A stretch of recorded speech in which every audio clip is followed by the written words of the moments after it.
Robot सास। शहर में रिश्तों की कमी और अपनों के प्यार की कमी लगभग हर घर में है। किसी को अकेलापन अच्छा लगता है तो किसी को ये काटने दौड़ता है। देखो राधा, तुम भले ही गांव की हो, लेकिन यहाँ शहर में सभी को साथ लाकर रखना पॉसिबल नहीं है। हाँ, लेकिन प्लीज किसी को तो बोलो हम लोगों के साथ रहें। तुम सारा दिन ऑफिस और मैं घर पर पकती रहती हूँ। अरे तो किसी सहेली को बुला लिया करो, बातें कर लिया करो। किसको बुलाऊं? कब तक बुलाऊं? तुम सासू माँ को बोलो ना आकर यहाँ रहे। ठीक है, बात करता हूँ मैं उससे। रवि ऑफिस चला जाता है और अपने दोस्त से कहता है, यार बीवी ने माँ को शहर बुलाने की जिद कर रखी है।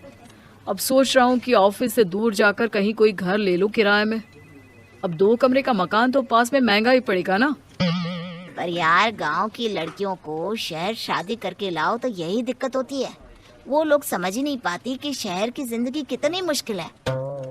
सबकी अपनी अपनी परेशानी है। अब मेरे वाले को देख लो, वहाँ के ऑपरेशन के लिए 2 हफ्तों के लिए लेकर आया था। बीवी ने तो इतना हंगामा किया कि माँ को 1 हफ्ते में ही वापस भेजना पड़ गया। सोच रहा हूँ कि माँ को फोन करूँ और कहूँ कि आ जाओ। क्या पता सास की चिक चिक सुनकर वो भी माँ को गांव भेज दे। आखिर औरतें तो औरतें ही होती है ना। किसे सास के साथ रहना पसंद होगा। बात आई गई हो जाती है। राधा रवि के पीछे एक बार फिर पड़ जाती है। वो 210 वाली है ना? हाँ, क्यों, क्या हो गया उसे? उसकी सास कल आने वाली है। बड़ी खुश थी कि वो अब दिन भर बच्चे को सास के पास रखकर घुमा फिरा करेगी। लेकिन हमारी तो किस्मत ही फूटी है। हमारी सास कब आएगी कि ये सुख हम भी ले सके? देखो, मैं माँ से बात कर लेता हूँ, लेकिन माँ हमेशा के लिए कैसे आएगी? कोई और तरकीब सोचो ना। एक काम करो ना, मुझे गांव छोड़ दो, मैं चली जाती हूँ। कम से कम सास का सुख तो देख लूंगी। लेकिन ऐसा कहाँ हुआ कि कोई सास बहू एक साथ सुख से रहे। रवि तो जानता था सब, लेकिन करता क्या। पर कहते हैं ना, पति का दिमाग है, चलेगा तो सही। एक आइडिया आया है। क्यों ना मैं माँ की शक्ल सूरत का एक रोबोट लाकर दे दूं, जो राधा के साथ बिल्कुल सास वाला व्यवहार करे। मजा ही आ जाएगा। न माँ को लाने की झंझट, न सास बहू की किचकिच। रात को स्विच ऑफ करके अलमारी में पैक। बस फिर क्या था। अगले दिन जैसे ही घर की घंटी बजती है और राधा दरवाजा खोलती है, साथ में खड़ा होता है रवि और साथ में होती है रवि की माँ यानी कि राधा की सास। माँ जी, मुझे तो मेरी आँख पर विश्वास नहीं हो रहा। कितना अच्छा सरप्राइज है। हाँ, आइए माँ, आइए। मुझे भी अच्छा लग रहा है। मैं भी खुश हूँ, मैं भी खुश हूँ, मैं भी खुश हूँ। दरअसल रोबोट सास की बैटरी ढीली होने के कारण वो एक वाक्य को रिपीट करने लगती है। माँ जी इतनी खुश है कि बार बार दोहराए जा रही हैं कि खुश है, खुश है। मैं अभी पानी लाती हूँ। राधा पानी लाने जाती है कि पीछे से रवि सास की बैटरी टाइट कर देता है और ऑर्डर का प्रोग्रामिंग ऑन कर देता है। पानी लाओ, चाय लाओ, खाना लाओ, मेरे बाल झाड़ो, मेरे कपड़े धो, मेरी चप्पल कहाँ है, लेकर आओ। अरे ठीक है माँ जी, सब ला रही हूँ। मैं जानती हूँ रवि आपको प्रोग्रामिंग करके लाए ना कि आप मुझे तंग कर दे और मैं आपको जाने को बोल दूँ। नहीं माँ जी, इस बार मैंने भी कमर कस रखी है। प्रोग्रामिंग कैसी लैंग्वेज यूज कर रही हो? माँ का रोबोट थोड़ी ना है जो मैं प्रोग्रामिंग करूँगा। अरे मजाक कर रही हूँ। माँ तो माँ होती है, मैं जानती हूँ। राधा सास के साथ खुश रहती है। वो उनके साथ बातें करती, घूमने जाती और आसपास के लोगों से मिलवाती। लेकिन एक दिन, अरे कभी तुम लोगों को लड़के नहीं देखा। इतनी तो तू मैं माँ बेटी में भी हो जाती है, लेकिन तेरी सास तो बिल्कुल ताना नहीं देती।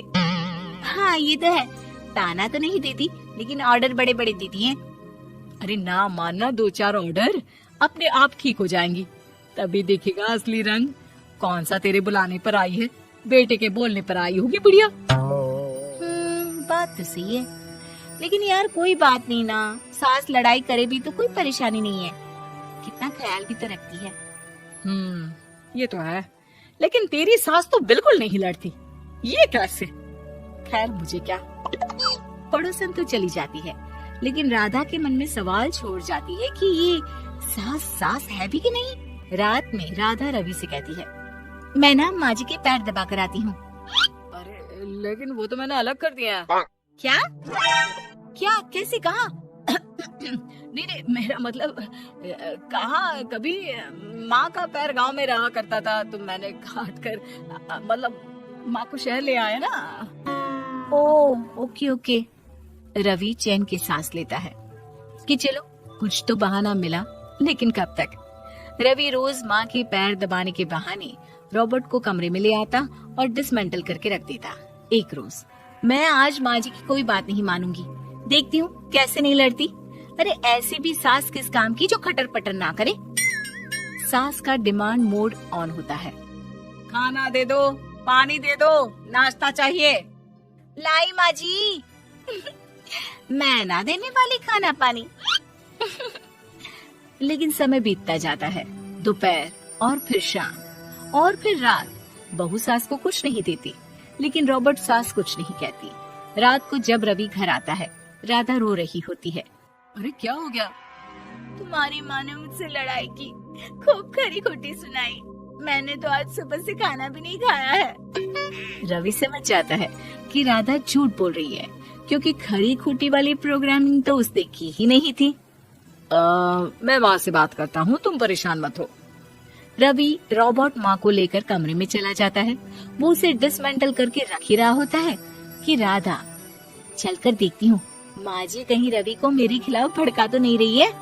वो जैसे ही कमरे के अंदर जाती है डर जाती है। सास के पुर्जे पुर्जे अलग थे। रवि, ये क्या है? ये माँ रॉबर्ट थी, तुमने ऐसा क्यों किया रवि? कुछ नहीं राधा, मैंने जितना अपने दोस्तों से सुना था कि शादी के बाद वैसे तो सब ठीक रहता है, लेकिन जब माँ और बीवी लड़ते हैं तो पति का बुरा हाल कर देते हैं। और मैं ना सुकून से रहना चाहता था, बस इसलिए।